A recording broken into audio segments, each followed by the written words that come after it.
Tradition is the foundation, modernity is the direction. Together, they shape a journey of a meaningful life.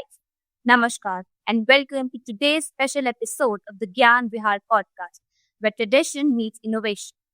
Today, we are honored to be joined by a remarkable leader, a person whose vision is grounded in timeless values, yet whose mindset is boldly future forward.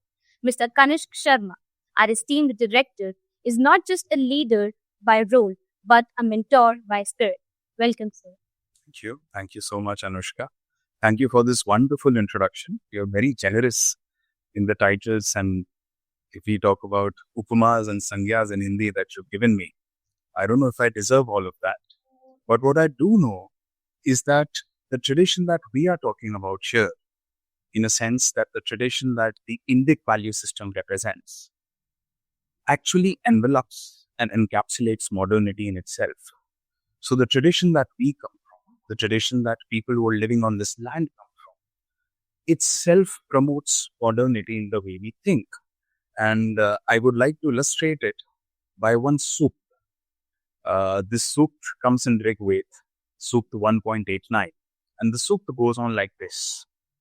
Anu bhadra kratvo yantu vishvakaho daptaso. Which means that let noble thought come to you from all directions.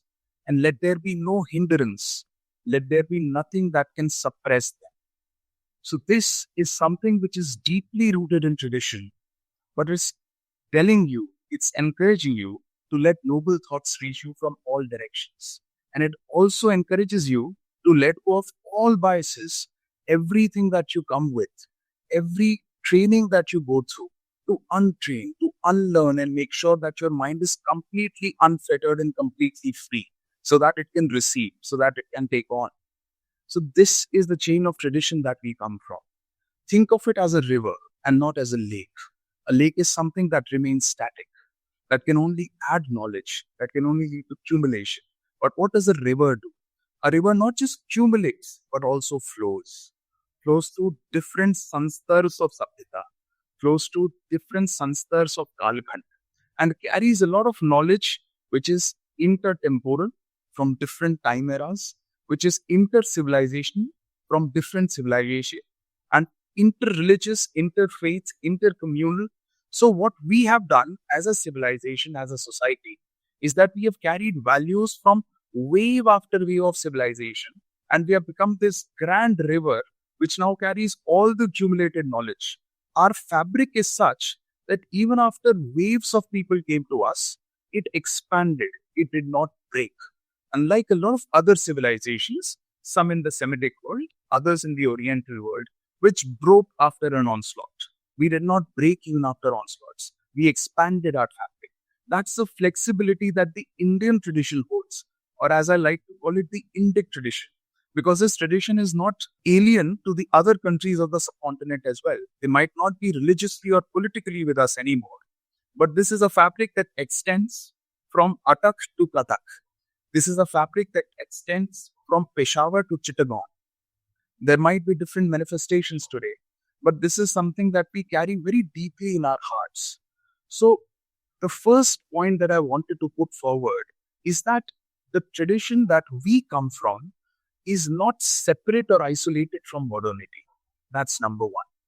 Number two, if you really want to be modern, the Vedas, the Upanishads, the Gitas are a very interesting way into developing yourself into someone who has a modern or an outward outlook.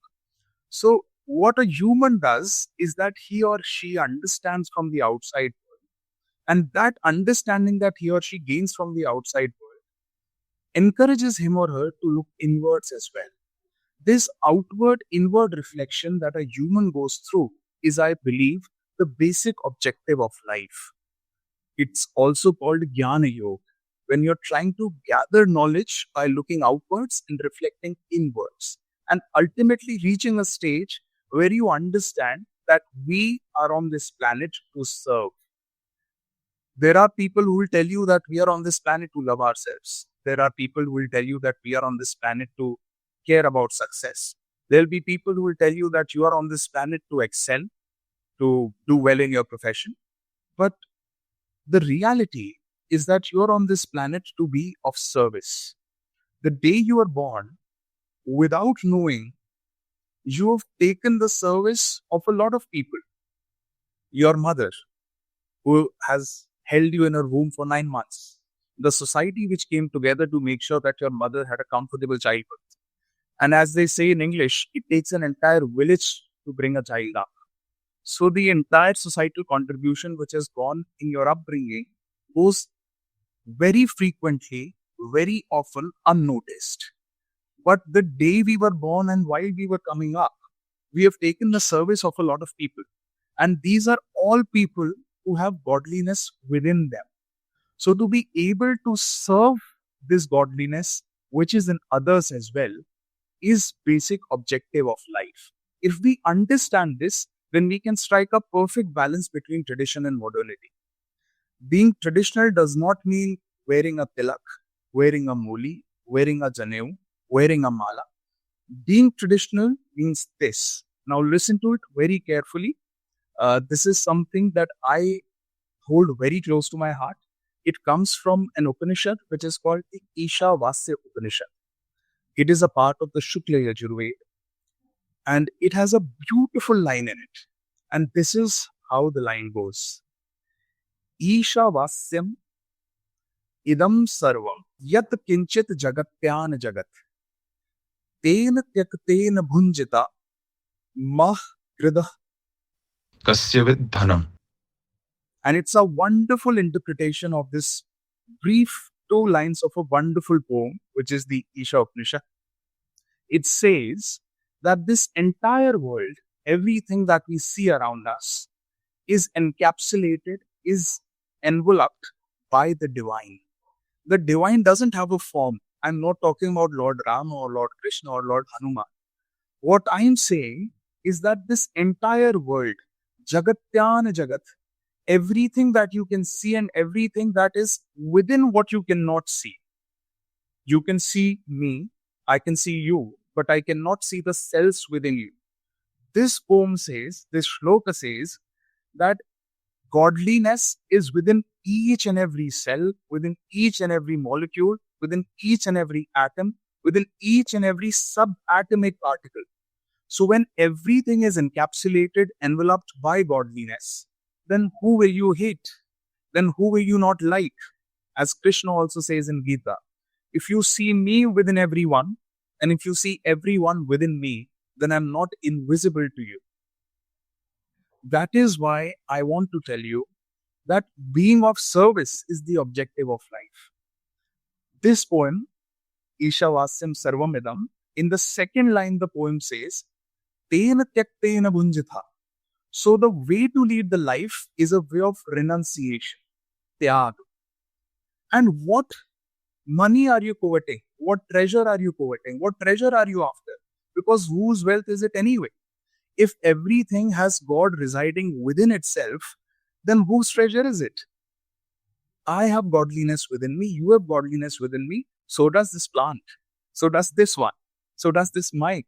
In physics, we say that the God particle is much talked about these days. We talk about Higgs boson, we talk about God's particle.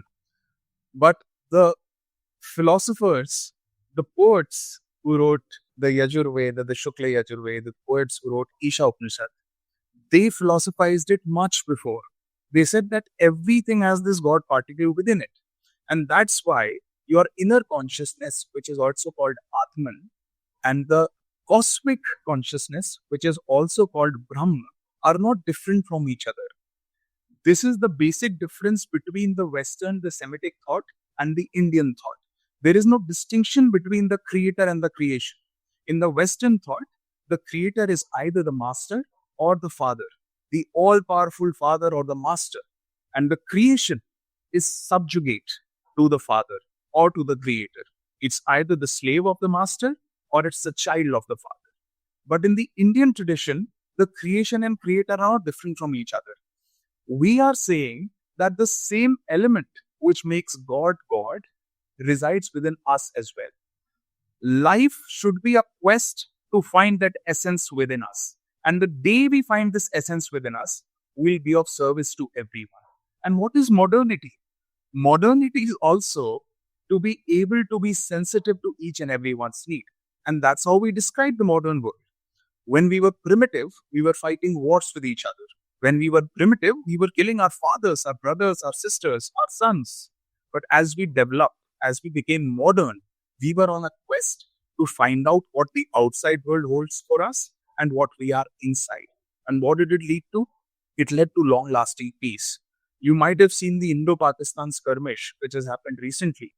But if you think about the long period we have had of peace in the entire globe, then it is very different from the times that we were in during, let's say, the Stone Age or the Iron Age or the Bronze Age, when there was fighting every day.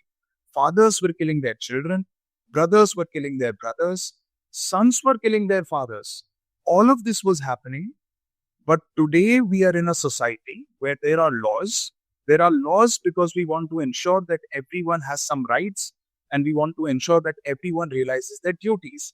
In a way, we want to ensure that everyone remains a free citizen in a free world, and the government of the day is sensitive to the needs of everyone who resides in a physical boundary. This is what modernity means. See, it's a personal wish. If you want, you can go to the temple every day. You can worship a physical god. But the tradition that Indic values are rooted in goes beyond that. See, when you feel that each and everyone has some godliness within them, then you won't confine yourself to a temple. You'll try and find God within each and everything that you see. So, if that's the feeling that you carry with you, then you are not modern. You are someone who understands what the Indian tradition holds, and you are someone who upholds the modern values of equality, of justice, of fraternity, of inclusivity, of universalization of services, which really need to be extended to everyone, be it healthcare, be it education, be it the right to a free and fair world, be it the right to trade, be it the right to do commerce, and be it the right to lead a dignified life. So this is circular in nature. Modernity and tradition, it is not a linear structure where you see tradition dating back to 3000, 4000 BC and you talk about modernity, then you're talking about 2025. That's not the case. There are primordial ideas, there are primordial thoughts, there are deep philosophical inquests which have happened 3000 years ago, which are still relevant today. And if we understand that feeling of service that our forefathers wanted to instill in us, then we'll be the most modern people in the world. So I don't know if it answers your question, but that's how I see tradition and modernity being interlinked with each other. I do not see them as separate. Having said so, there should be pride in one's past, but one should not live in his or her own past. There's a difference. Living in the past and having pride in the past are two different things. I started with Ano Bhadra Krato Yantu Vishwata. If you do not let other ideas from other parts of the world come to you, then you'll become what is called a living fossil. What is a fossil? A fossil is something which has no life in it per se, which is trapped between layers and layers. If you stay in your past, you will be trapped and burdened by your past. And that burdening, that weight the past puts on you will make you a fossil. Does a fossil grow? It doesn't. It can't because it doesn't have life. You want to become a tree. What does a tree look like? Tree grows. Tree grows, but tree grows because of two things. Because of the leaves that it has above the surface and because of the roots it has beneath the surface. It's a magical combination of modernity and tradition. Your roots are the tradition, which give you a solid grounding, which make sure that you do not lose yourself in the race to become modern. And the leaves are the carriers of modernity, of modern ideas, which make sure that you're looking outwards and growing. So imagine yourself and everyone as a tree which is deeply rooted, which is taking nutrition from everything that's below the surface, and which is also trying to take nutrition from the leaves which are above the surface. If we strike a balance between these two things, then I feel that we can lead a fulfilling life. So what I have concluded is that it's not about choosing traditional or modernity. It's about using tradition as foundation and modernity as a bridge to success for the future. Wonderful. I think that's a brilliant dissection of this entire conversation, and you very succinctly but accurately put it into words. There's just one thing that I want to add, and that is the definition of success. Sometimes, what success entails for a lot of us is chasing after millions. I want to put forward an idea to you. What is more important, chasing millions of dollars or chasing a dream which can change a millions of lives? Chasing a dream which can change millions of lives. And that's what I believe success is. And that's how I want our students to be developed and nurtured. So that they become dreamers, they become aspirational, they become ambitious, but they're not chasing after millions of dollars. They are chasing after dreams which can change a million lives. There's a distinct difference between the two. And that difference in our perception of success is what defines us, as whether we are modern or we are someone who's stuck in the past. Now, these are not things that we did in the past. The kings did not fight for eternal success, but they fought for physical success. The scientists, on the other hand, made discoveries and did things which changed our lives forever. Now you have to decide, what do you want to become? Do you want to become a king who's after material success, who's after wealth, who's after possession? Or do you want to become a philosopher, a scientist, a professional, an innovator, an entrepreneur? But an entrepreneur who's not chasing millions of dollars, but whose ultimate goal is to change the millions of lives. If millions of dollars follow, that's another thing. But your basic aim was to change the millions of lives. And why is it more important for India than it is for others? It is more important for India because in India there are still 70 to 80 crore people who are getting 5 kg of ration every day, every month. I'm sure we all know about this scheme that the government of India has, where ration to almost 70, 80 crore people is being given for free, which means that there are still 70, 80 crore people in India out of the 145 crore people that there are who are somewhere near the poverty line. They are not below the poverty line, but they're just above. If on a given day the government decides to, withdraw this scheme, then they might fall under the poverty line. In a country which has this amount of poor people, chasing individual success is, in my opinion, nothing but vulgar. And this may come across as a very strong statement, but I have a very simple answer to it. See, the countries in the West, which have an established generational wealth, which have an established social structure, they can talk about these things. Things that your generation is talking about: self-love. It's important to love yourself. It's important to think about yourself. A country like India can't afford to do that. If you keep thinking about yourself, with the privilege that you have, you're studying in an English medium CBSE school. If you keep yourself limited to your own self, if you only think about yourself, if you only love yourself, then who'll think about the 70, 80 crore people who are near the poverty line or maybe below it? It is our duty. So for me, or for us Indians, success does not lie in chasing individual goals, but success lies in chasing goals which can change our individual lives, also can create some kind of net social positive change. I call it NPSC, net positive social change. If you are someone who's able to create a net positive social change, then I think you are someone who's successful. If you're not able to do that, if you're only after individual wealth, then I do not believe you are successful. At least in my eyes, you are not. There is a right enshrined within our constitution, and that is the right to a dignified life.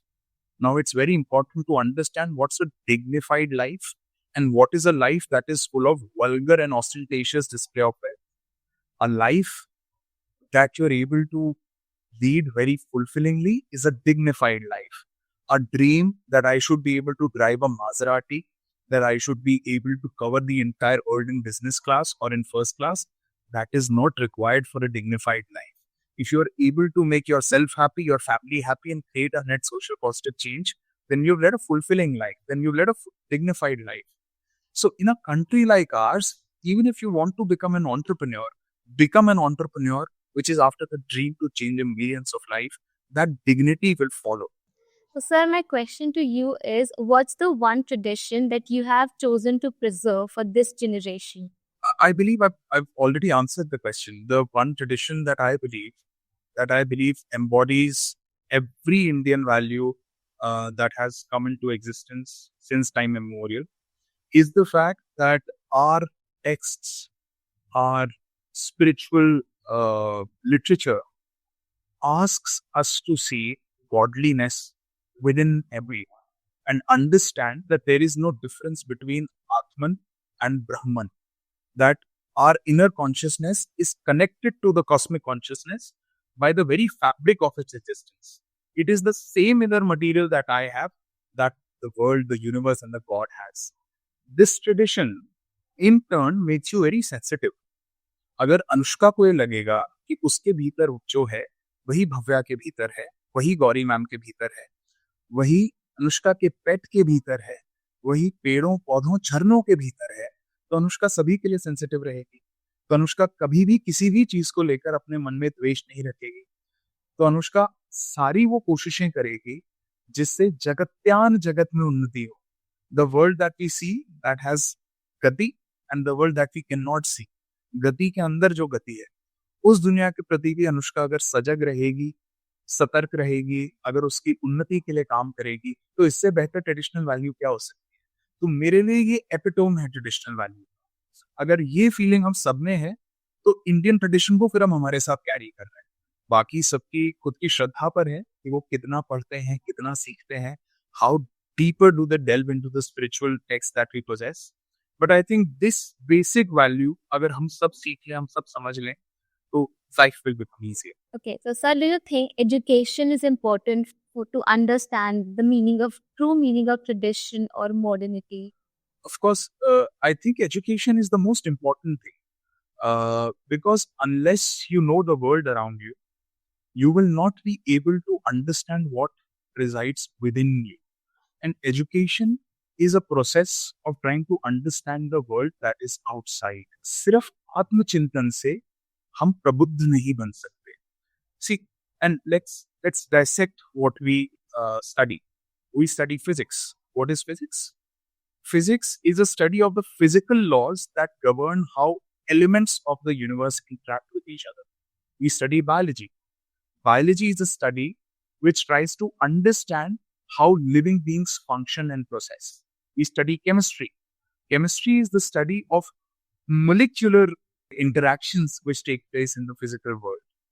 All of this is important to understand our relation with the outside world. Who we are, where we came from, what forces does the outside world possess. Unless we have a very deep understanding of what's outside, we won't be able to look within. So we need to answer both our otherworldly and outworldly questions, as well as our inworldly quests, as well as our inworldly metaphysical quests. So just philosophizing about it is not important. Going through education is also important. What education also does is it tells you what you do not know. The more you know, the more you realize that you know nothing. And that's something that Socrates also was told by the Oracle of Delphi. I'm sure that you know about Socrates because in your school there is a house that's called the Socrates house. Because as you already know that Socrates existed in the ancient Greece. And the Oracle of Delphi was asked who's the most learned man in all of Greece, or maybe all of the known world. And the Oracle of Delphi said that it's Socrates. Socrates, not believing it himself, asked the Oracle, why do you think that I'm the most knowledgeable? I don't think I know anything. And the Oracle of Delphi said to this, you are the most knowledgeable because you're aware that you're not knowledgeable, because you know that you know nothing. That is why education is important. It makes you humble. Vidya dadati vinayam. हम जितनी विद्या अर्जित करेंगे, जितनी विद्या ग्रहण करेंगे, हम उतना ये समझेंगे कि हम कुछ नहीं जानते, हमारा ज्ञान अल्प है. जो सबसे ज्यादा विद्या का बखान करते हैं, जो सबसे ज्यादा पोस्ट करते हैं, वो सबसे ज्यादा अल्प ज्ञानी. जो जितना पढ़ते हैं, जितना अध्ययन करते हैं, जितना ग्रहण करते हैं, वो उतना ही इस बात को समझ जाते हैं कि हम बहुत कम जानते हैं, हमारा ज्ञान बहुत सीमित है और इस ब्रह्मांड के पास असीमित ज्ञान है. So education is very important to make you humble. And humility is very important to lead a fulfilling life. Because unless you are humble, you won't be receptive. If you're not receptive, you're not going to grow. If you're not going to grow, what are you going to become? Fossil. A fossil. So, to make sure that you do not become a fossil, you need to educate yourself. If you're not educating yourself, you're limiting your options for growth. So, as important as it is to meditate, to look inwards, it is also equally important to educate yourself and to know about the outside world. And again, this is also something that modernity is very much linked to, or even tradition is very much linked to. Because if you're not educating yourself, there are ideas which might not come to you. See, everyone is very different from each other. We have very different capabilities and capacity. We might not be able to ideate something that we have not heard before. So, to get all of the cumulative knowledge that humanity has to offer should be our ambition. Of course, no one can know everything. Even artificial intelligence cannot know everything. But our quest should be such that within the time that this nature has given us, whatever years the nature has given us, we spend most of them trying to learn something new about ourselves and about the world. Okay, so further in the field of education, do you believe that National Education Policy NEP 2020 blends skill development with value based learning in schools? So that's a very interesting question. I believe that NEP is a very noble effort to make sure that the way we have been teaching changes. But please don't get me wrong, and I don't mean to offend academicians and educationists who might be listening to this. A national education policy can give you a guideline, it can serve as a guiding light. But schools, colleges, and places of education need to evolve by themselves, need to ideate by themselves. NEP is a good guideline. And when we talk about skill and value based education, it's of course the need of the hour. Because we are talking about a future where things which are replicable, things which can be reproduced, these things or these jobs or these tasks will be taken up by artificial intelligence. So, unless you develop specific skills, you are going to become redundant in the future job market. So, that's why NEP introducing skill education is very important because you have to be the jack of all trades. If you're not learning new skills, then very soon you're going to become redundant. For example, most of the coding that is replicable, that can be reproduced, that is being done in a matter of fact way, is currently now being done by artificial intelligence. Most of the computational things have been done by computers for the last 20-25 years. Presentations are being made by AI. A lot of things are being done by machines now. So how do humans stay relevant in the future? The humans stay relevant, one, by learning actually how AI functions, and two, by learning skills on which they can apply a top layer of artificial intelligence. For example, radiology is a field which is going to be replaced by machines very soon. But if, as a doctor, as a radiologist, you gather the skill on how to make sure that you get the best out of AI, then you keep yourself relevant for the next 20, 25, 50 years to come. Same is the thing with school education. Because in school, we are creating the base which is required for a student to excel in higher education.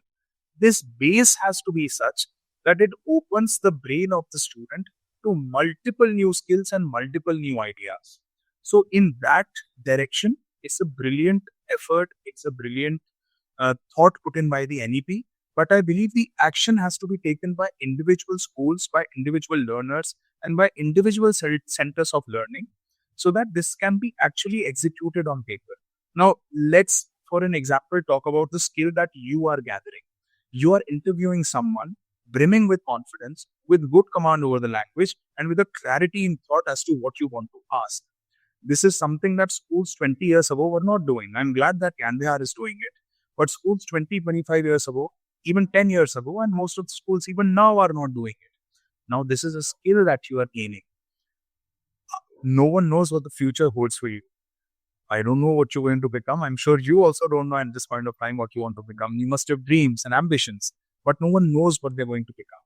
But the skill that you've gained in trying to communicate, in becoming a good communicator, in trying to converse, becoming a good conversation holder, you are making sure that you have another feather in your cap, another arrow in your quiver, so that when it comes to choosing people and you have your competition with someone else, you already have an edge.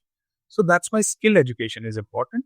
Value education is important because, see, if education is not nurturing or nourishing a well rounded individual who also has a very ethical base, then it is not doing anything at all. Osama bin Laden was also an engineer. I'm sure you know that. A lot of people who have done a lot of bad things have been consummate professionals. They've had proper professional and vocational training. But what they've not had is a value based system, is a value based internal thinking system which tells them what is right and what is wrong. So, from a very young age, it is very important that students are rooted in ethics, they are rooted in values, and they are able to distinguish between what is right and what is wrong. Again, my problem here is that NEP alone will not be able to do it.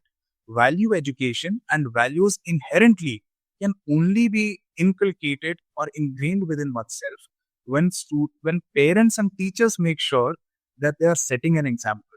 Someone very recently told me, someone who's very well known, who's a national figure, I'm not going to name him, but he very recently told me कि धर्म या धार्मिक आचरण या धर्म सम्मत आचरण लोगों में फैलाना तभी पॉसिबल है जब हम एग्जाम्पल सेट करें, क्योंकि धर्म और धार्मिक आचरण अनुकरण किया जाता है, उसका अनुसरण किया जाता है. So unless you are able to reflect values as teachers, as parents, your students are not going to take them. For example, let's say your teacher is telling you to wear a helmet and you see your teacher not wearing a helmet on a traffic sign. What will you think about first the teacher and second about the value that he's or she is trying to impart? If a teacher or your parent tells you that taking or giving bribe is wrong, and if you see your own father who works in a government service buying you an expensive car on, let's say, your 15th birthday, you will question yourself where he or she got the money from. And then the value that they're trying to instill in you of being honest, of not taking money to do what's your duty, is not going to take a hold over you. So skills are important, and it's up to centers of learning to impart skills. Values are yet more important, and here all the stakeholders come in, not just the school. Like skill is something that schools can definitely impart, but values are something, unless they have a complete concurrence at home, in society, and in the school, they will not make a lasting impression on you. मैंने अभी आपको बहुत सारी बातें कही, शायद हमें बात करते हुए आधा घंटा हो गया. But if you see the exact opposite thing happening in the outside world, more importantly, if you see me doing the exact opposite thing, everything that I'm trying to tell you will go for a toss. So values are only as important as the person who's trying to set an example through them. If the person loses his or her ground, the person a child wants to emulate, a person that a child wants to become like, then the values won't take a hold in the child. Okay, sir. On that, students, they face difficulties in school and at home.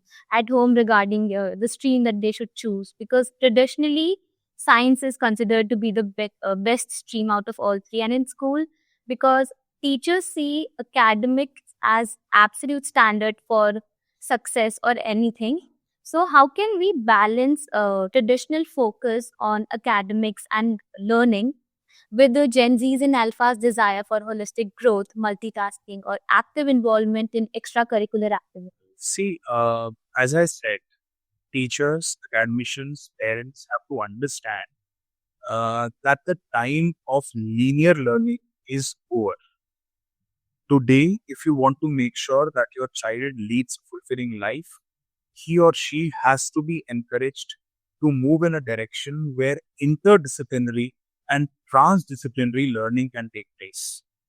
Because if you want to make your child build a future in a traditional mold, then that mold has already been broken by the technology of the future. anything that you deem traditional is being done by robots, like 90% of those things are being done by robots. And in next 10 years, 100% of those things will be done by robots. Then how do you stay relevant? You stay relevant by being interdisciplinary and transdisciplinary. You stay relevant by gaining other skills. Like you're trying to gain communication. Someone can gain music as a skill, other one can gain literature as a skill. It's important for parents, for schools, for teachers to understand that simply putting people into brackets of science, commerce, and humanities is not going to suffice. It is very important that students are now trained in a way that interdisciplinary and transdisciplinary learning is encouraged. About 7, 8 years ago, I came up with an idea called Prakshepan, where I wanted to introduce experiential learning modules into school, which can lead to interdisciplinary learning. For example, the way that I'm talking to you doesn't only involve a biological process of you listening to me, but also involves a very physical process of me creating a sound wave. That sound wave is traveling from my mouth to your ear, to your outer ear. And there is physics, biology, and chemistry involved in me being able to speak and you being able to understand. But how we are taught? We'll either be taught in biology, how you speak or how you hear, or we'll be taught in physics, how a sound wave travels or how it's a longitudinal wave and not a transverse wave. The fact of the matter remains that while I talk to you, the longitudinal wave is also doing its thing. Your outer ear, your middle ear, and your inner ear are also active. Your auditory nerve is also active. And unless there is a cationic and anionic balance in your body, your auditory nerve won't be able to transfer the impulse or the signal. So there is physics, chemistry, and biology in the way that I'm talking to you. We are not taught this way in schools, but we have to be taught in this way because this is the way the world now wants you to look at things. If you look at things purely from a point of view of physics, purely from a point of view of history, purely from a point of view of chemistry, then I'm sorry, you are not prepared for the future. I'll give you another example. And this example will seem completely historical in nature, but it is not. Numismatics, philately, all the studies which go on to discover how, in case of coins, how the coins have traveled from, let's say, the shells that we had to the coins that we have in the present. Now, it might seem completely historical to you, this study, but I'm sorry, it's not. We discovered alloys. We understood how to make alloys. Before that, we discovered ores. We discovered a process how to purify it. Now, you might look at it purely from a historical point of view, but there is an entire chemical history behind it. There is an entire economics behind it. Why was silver important during the Middle Ages and why is gold now? Might seem like a historical question. It is not. It is based on the economic law of demand and supply. There was a lot of silver that was mined. Because silver supply became much more, gold became the more important metal. Now, these are things that when you study them as per the traditional school mold in a very isolated manner. But these are the things that need to change. And this is where I'm addressing the teachers. Unless you make sure for alphas and for betas that they get a school experience which is much greater than what GPT can give them, they're not going to listen to you. Then they're going to listen to GPT and Gemini. Because the transactional nature of knowledge that a traditional school or a traditional teacher aspires to give is existing there in AI also. Gemini can do that, GPT can do that. What can a teacher do? A teacher can create an experience that AI cannot till now. Because AI cannot make you feel. AI cannot engage all your senses. Might be able to engage your visual senses, but a teacher can engage all of your senses. A teacher is aware of himself, herself, and your inner being. That awareness is not within AI. An AI doesn't know what your dreams are. An AI doesn't know how you behave. A teacher does. So unless a teacher curates an experience for you to learn from, he or she is not doing his or her job, which can make you prepared for the future. So this is the need of the hour for schools, for teachers, for academicians, for educationists to understand that now is the time that we curate experiences for our students, where we engage all their senses, where we do not put them into brackets and slots, where we encourage interdisciplinary learning, where we encourage personality grooming, where we encourage extracurricular activities. Because if your child is not the jack of all trades, if he just knows one thing, then I'm sorry, he or she is not going to remain relevant. Matlab, like we must have a holistic approach Of to course, everything. of course. A complete 360-degree view of education is important. See, in the formative years, of course, you have to be taught in a very methodical way. Like I cannot say these things to a 4-year-old or a 5-year-old. They have to be brought up with a certain curriculum in place in a fixed and a decided manner. I am talking about the adolescents. I'm talking about students who are 14 to 18 years of age, who have now built a base and they are now ready to explore the world. For them, this kind of teaching is very important. So, what role does traditional Indian philosophies like Vasudhaiva Kutumbakam, Karma or Dharma play in shaping modern leadership or workplace ethics? Okay, another very good question. So, if we talk about the Indian way of thinking about things and to lead a fulfilling life, then they talk about multiple ways. So, see, the first thing is that unlike Semitic religions, Indic religions do not prescribe one perfect way to lead a fulfilling life. They talk about multiple ways. So, within one tradition, you'll find people who will say that Gyan Yoga is the best. What is Gyan Yoga? Trying to gather as much knowledge as you can to reach to the final understanding that what's within you is within others. To reach the final understanding that knowledge can lead to liberation.